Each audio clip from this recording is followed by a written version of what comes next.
അവിയൽ വെക്കുന്ന സമയത്ത് ഞാനിവിടെ ഉപയോഗിക്കുന്നത് മൺചട്ടിയാണ്. കാരണം മൺചട്ടി ആകുമ്പോൾ കുറച്ചും കൂടി നമ്മുടെ അവിയലിന് ടേസ്റ്റ് കൂടാറുണ്ട്. അപ്പോൾ ഇതിലേക്ക് ആവശ്യമായ നല്ല പച്ച വെളിച്ചെണ്ണയാണ് ഞാൻ ഇതിലേക്ക് ഒഴിച്ചിരിക്കുന്നത്. വെളിച്ചെണ്ണ ഒഴിച്ചു കഴിഞ്ഞ് ഈ വെളിച്ചെണ്ണ ചട്ടിയിൽ ചുറ്റിക്കാറ് എന്തിനാണെന്നറിയാവോ? ചട്ടിക്ക് ചൂട് കൂടുന്നതനുസരിച്ച് ഉള്ളിലേക്ക് പുക കയറാതിരിക്കാൻ വേണ്ടിയാണ് നമ്മളിങ്ങനെ ചുറ്റിച്ചു കൊടുക്കുന്നത് കേട്ടോ. ഇനിയിപ്പോൾ നമുക്ക് അവിയലിൻ്റെ കഷ്ണങ്ങൾ ഇട്ട് തുടങ്ങാവുന്നതാണ്.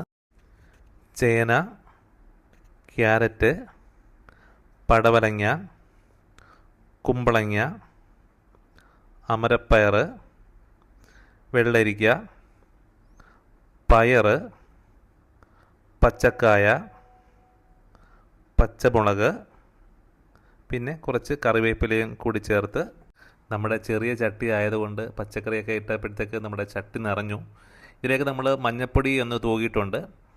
ആവശ്യത്തിനുള്ള ഉപ്പും കൂടെ ചേർത്ത് കൊടുത്ത് നമുക്ക് ഇത് അടച്ച് വെച്ച് വേവിച്ചെടുക്കാം. അതോടൊപ്പം ഞാൻ കുറച്ച് വെള്ളം കൂടെ ഒന്ന് താളിച്ചിട്ടുണ്ട് ഇതിൽ. അത് ഞാൻ വീഡിയോയിൽ വിട്ടുപോയതാണ്. അപ്പോൾ നമുക്ക് അടച്ച് വെച്ച് വേവിക്കാം. നമ്മുടെ അവിയലിൻ്റെ കഷ്ണങ്ങളൊക്കെ നന്നായി വെന്ത് വന്നിട്ടുണ്ട്. ഇതിലേക്ക് കട്ട് ചെയ്ത് വെച്ചിരിക്കുന്ന മുരിങ്ങക്കായുടെ ഞാൻ ചേർത്ത് കൊടുക്കുന്നുണ്ട്. കൂട്ടത്തിൽ കുറച്ച് മാങ്ങ കെട്ടിയിരുന്നു, ആ മാങ്ങയും കൂടെ ഇതിൽ ചേർത്ത് കൊടുക്കുന്നുണ്ട്. ഈ മുരിങ്ങക്കയും മാങ്ങയും നമ്മൾ ആദ്യം ഇട്ട് കൊടുക്കാഞ്ഞത് ഒരുപാട് വെന്തങ്ങ് അവിയുന്നത് കൊണ്ടാണ് പച്ചക്കറിയുടെ കൂടെ ഇത് ആദ്യം ഇട്ട് കൊടുക്കാഞ്ഞത്. അവിയലിലേക്കുള്ള അരപ്പിനായിട്ട് തേങ്ങ, ജീരകം, പച്ചമുളക്, ചെറിയ ഉള്ളി ഇവ നാലും കൂടി മിക്സിയിൽ ചെറുതായിട്ടൊന്ന് ചതച്ചെടുത്തിട്ട് നമ്മളിത് അവിയലിലേക്ക് ചേർത്ത് കൊടുക്കുകയാണ്. നമ്മൾ ഈ ചേർത്ത് കൊടുത്ത തേങ്ങയും കൂടി ആവി കയറി വരാനായിട്ട് ഒരു 1-2 മിനിറ്റും കൂടി അടച്ചു വെച്ച് വേവിച്ചെടുക്കാവുന്നതാണ്. അപ്പോൾ നമ്മുടെ അവിയൽ പാകമായി വന്നിട്ടുണ്ട്. ഇതിലേക്ക് അടിച്ചു വെച്ചിരിക്കുന്ന കട്ടത്തൈരും കൂടെ ചേർത്ത് കൊടുക്കുകയാണ്.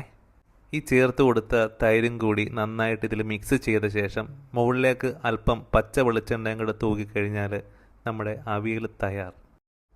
നമ്മുടെ കല്യാണ സദ്യയ്ക്കൊക്കെ അവിയലും സാമ്പാറും കൊള്ളില്ലെങ്കിൽ ആ സദ്യയെ കൊള്ളില്ലെന്ന് നമ്മൾ പറഞ്ഞിറങ്ങാറുണ്ട്.